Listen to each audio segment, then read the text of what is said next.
मगर अपील करने ब्रो कर बो अख कत तन मे उम्मीद कि मेन कथन पे करियो गौर।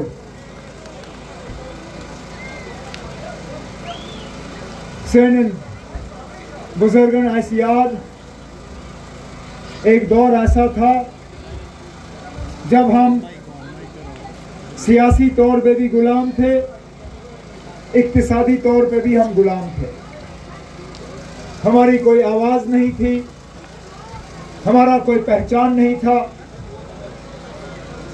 हमारे हुक्मरान जो हैं, हमारे हुक्मरान जो हैं हमसे बिना मशवरा किए हुए हमारे बारे में फैसले लिया करते थे। उसके साथ साथ इक्तिसादी तौर भी हम गुलामी के शिकार थे। न हमें अपनी ज़मीन पे हक था, न हमें अपने पानी पे हक था, न हमें अपनी हवा पे हक था। उस दौर में एक लीडर पैदा हुए, वो मास्टर थे, लेकिन अपने लोगों के हाल देखते हुए वो निकले और उन्होंने कहा कि मैं यहाँ के लोगों की तकदीर बदलना चाहता हूँ। उस लीडर का नाम शेख मोहम्मद अब्दुल्ला है, जिसने यहाँ जिद्दोजहद करके पहले तो हमें सियासी गुलामी से आज़ादी दी। जब यहाँ जमहूरियत कायम हुई, हमें वोट का हक मिला, हमें यह हक मिला कि हम खुद फैसला करें कि हमारे हुक्मरान कौन होंगे, हमारी हुकूमत कैसी होगी।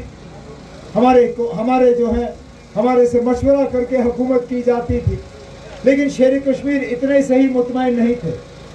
उन्होंने कहा जब तक कि हम अपने आप को इक्तिसादी गुलामी से ना निकालें, तब तक हम सही मायने में अपनी तकदीर जो है वो बदल नहीं सकेंगे। कलम के एक दस्तखत से उन्होंने यहाँ के लोगों को जो है बिना एक डबल पैसा मुआवजा लिए मालिकाना हक ज़मीनों का दिया, जिन ज़मीनों पे हम आज भी चाहे हम चावल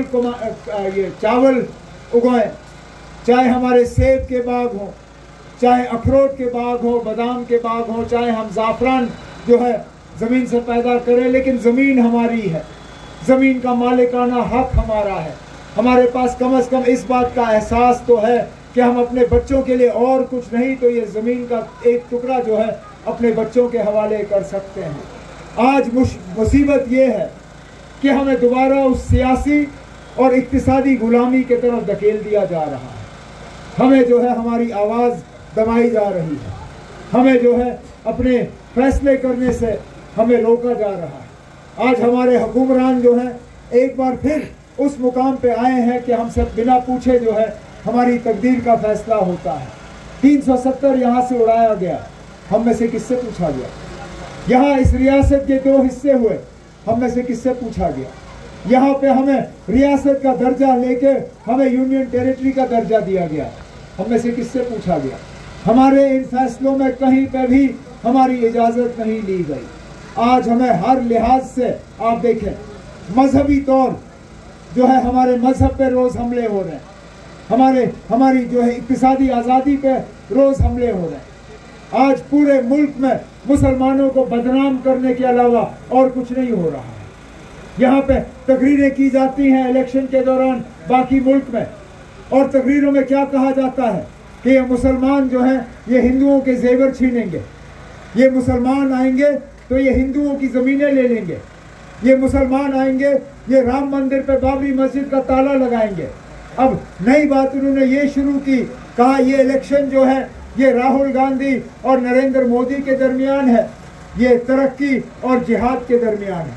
जैसे मुसलमानों को जिहाद के अलावा और किसी चीज़ की परवाह नहीं। क्या हम मुसलमान, मेरे जो नौजवान यहाँ बैठे हैं, क्या ये तरक्की में शामिल नहीं होना चाहते?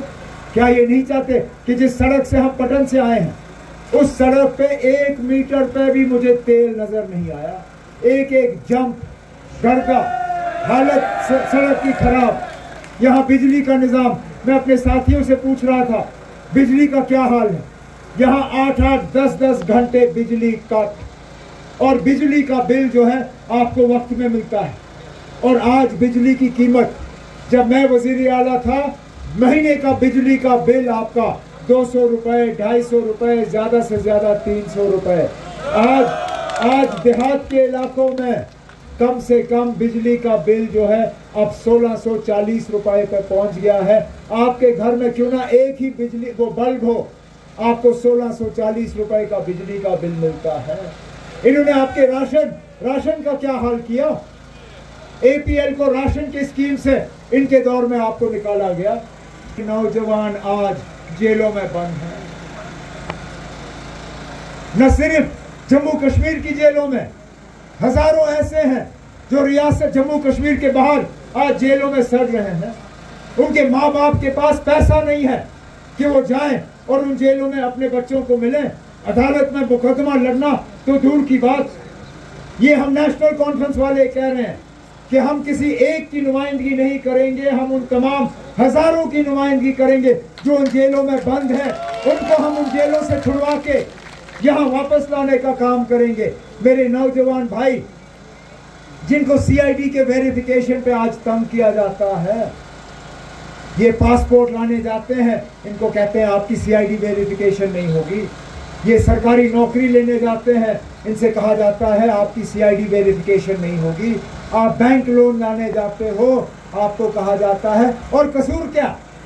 कसूर इनका इतना ही कि इनका कोई दूर दराज रिश्तेदार उसने 90 में बंदूक उठाई। अरे ना, 90 के हालात में तो सब बह गए थे। मेरे खिलाफ जो सेब लेके घूम रहा है, क्या उसके वालिद साहब ने उस वक्त मिल्टन की तंजीम खड़ी नहीं की?